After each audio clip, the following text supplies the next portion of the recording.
Hey everybody, it's Jason Blaha here, and today I want to talk to you guys a little bit about fake natties and when they give bad advice. So let me put on my +5 out of weaponsmithing, work on skilled up my crafting a little bit, and let's talk about this.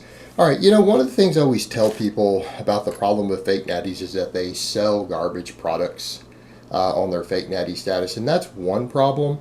But I think a bigger problem that we have is that when you have people who have never really trained clean, or natty or without anything, they oftentimes don't have the requisite knowledge to teach people, and oftentimes they give people a lot of bad advice. And the ironic part is that they themselves take their bad advice, and you can tell sometimes to what degree a person is a fake natty by how bad their advice is. And I don't necessarily mean for getting cut, because you know what, fake natties don't really usually struggle with cutting unless they just have a massive appetite. And the reason I say that is that if they use enough drugs, their workload and the amount of cardio and hit cardio and everything that they can recover from starts to go up exponentially. And they start throwing fat burning drugs and stuff in the mix, and yeah, a lot of times guys can get lean who don't even follow the best diets. And it's, again, particularly the guy who's naturally skinny. I don't mean that. I mean the amount of muscle they have and the amount of strength that they have. That is oftentimes a big indicator. And the reason I say that, you go look, let's say you take a fake natty, like that Delure guy, all about combining intermittent fasting with ketogenic diets, high volume body part splits. All right. That's the sort of advice that, people hear someone like that give, and then they think that this is going to be their solution. And I'm not saying combining intermittent fasting with a ketogenic diet won't take fat off of you, because that's actually an effective method of fat loss. I'm not saying it's the healthiest way to go about it.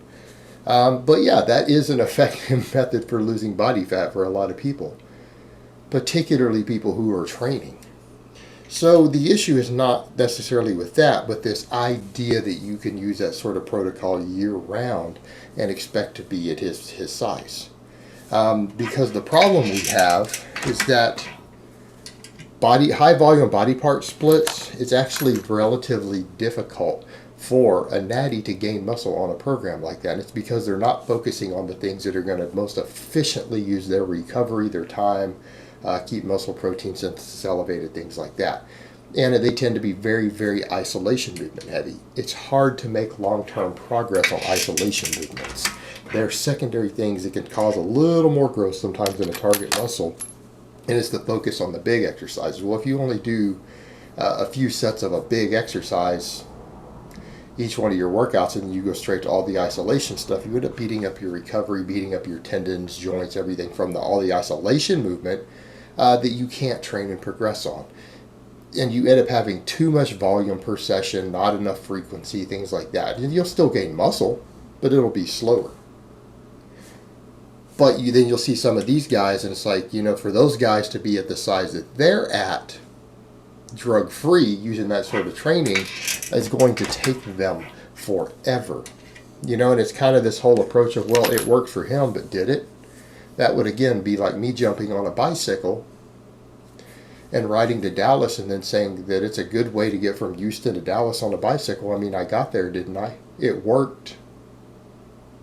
I got the desired result, and it's like, yeah, but I have a car. I could get there a lot faster in a car. I'd get there in about 4 hours in a car, 4 to 5 hours. Bicycle could take me well over a day or two. You still get there, it just might take 3 times as long or twice as long. Not saying it can't be done. The problem is, they combine that with some sort of diet strategy. Guys start talking about gaining muscle on ketogenic diets. Again, yeah, they have to up the dose of their drugs. The ketogenic diet is very, very difficult to gain muscle on. And there's plenty of data and research on that. In fact, ketogenic diets cause more muscle loss than in higher carbohydrate diets. You lose more muscle for every pound of body weight that you lose on that sort of diet. So if it creates an environment that is somewhat catabolic to muscle tissue and cutting, and it doesn't offer ideal performance, see where we're going with this? they have to use more drugs to compensate. In other words, to gain the same amount of muscle, he might be using 750 milligrams of anabolics to gain the same muscle on his ketogenic diet that he could have gained with 400 or 500 milligrams of the same drug on a better diet with more carbs in it, more protein in it. So in other words, what you see with a lot of fake natties, to even get through their own bad advice, they have to up the dose. And the same thing, there are people who successfully do the keto thing and get brutally strong. I do know of some, but they all use drugs. And they don't train high reps. Because ketogenic diets and high reps do not work well together. You can't handle training volume on that sort of diet. You can maybe get away with it if you do carb refeeds and you keep your reps very, very low. You might get away with it and gain muscle. You start doing 10 rep sets though, and it's going to be a problem. It will be a long-term muscle glycogen problem. It's going to be harder to gain muscle. Same thing, they'll tell you something like combining intermittent fasting with it. Intermittent fasting doesn't allow for ideal muscle protein synthesis uptime either. You're oftentimes limiting yourself to only around a 6 to 8 hour growth time as far as pulses of amino acids and everything in your system. I'm going to tell people, you probably, if you wanted to create an ideal environment, other than when you sleep at night for your 8 hours of sleep, you probably don't want to go more than about 4 hours without getting a protein meal in. About every 4 hours, which means you're going to want about 4 a day. Probably about ideal, plus or minus 1. Again, if you're trying to create an ideal muscle building environment. So what you see is that you'll see guys like this using these methods that don't necessarily work.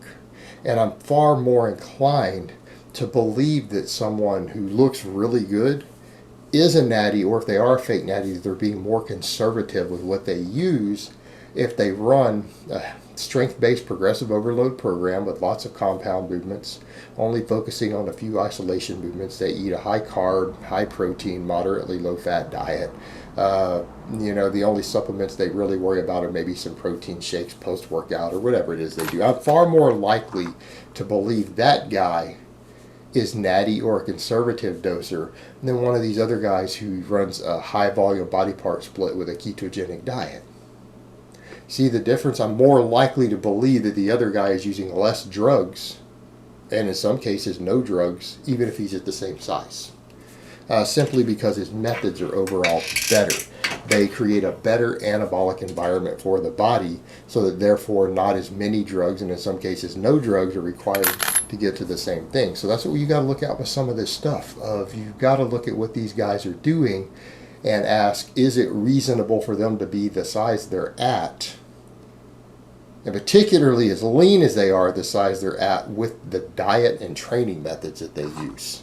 And the thing is that other people will imitate those methods and it will give them lesser results. They're going to gain less muscle. They're going to gain less muscle. Same thing, you'll get people out there who will do stuff like a vegan diet. Sure, you can gain muscle on a vegan diet, but it's harder. It's harder. So we get into the same situation, and it has to do with total amino acid quality, total amino acid uptake, bioavailability. Again, we fall into this area of how much food are they having to eat, how many calories are they having to take in, how lean can they really stay following this sort of protocol. And again, my observation, once they are a fake natty, a guy who's running around promoting a vegan diet combined with some bad training methods, if he's carrying a fair amount of muscle mass, again, he probably needed a higher dose of drugs to get there.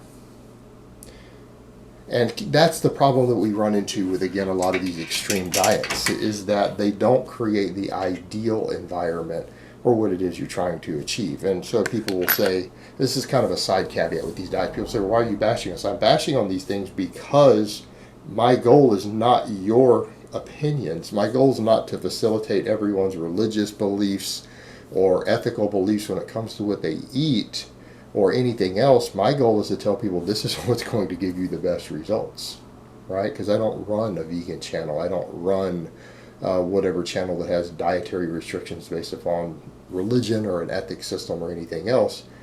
I'm just telling you guys what's going to work, what's going to give you the most muscle mass. It's going to give you the best performance, because that's what I care about. I'm not interested in catering to small groups of people in the other area. But, we can run back into the same thing. Again, if they're promoting an extreme diet like that, a vegan diet, and bad training protocols with it, bad training protocols combined with it, again, you've got to question at that point, are they really giving you the best advice as far as gaining muscle, and are they actually a fake natty? And what it comes down to at the end of the day, I don't care if someone is a fake natty if they are giving all genuine good advice. If they're giving good diet advice, good training advice that will work for both natural guys and enhanced, and they aren't trying to sell you a bunch of useless garbage with it, that's when I don't care if they're a fake natty, and you probably shouldn't either, because at a certain point, that just is what it is. A lot of guys are going to use stuff, but are they giving you good advice, or are they able to just up the dose on their drugs to get through their own bad advice so that they can sell you a gimmick or something silly or ridiculous instead of what's time proven and we know works very, very well? All right, guys, but that's really all I have to say on that today. I hope it's been informative, and I will talk to you guys next time.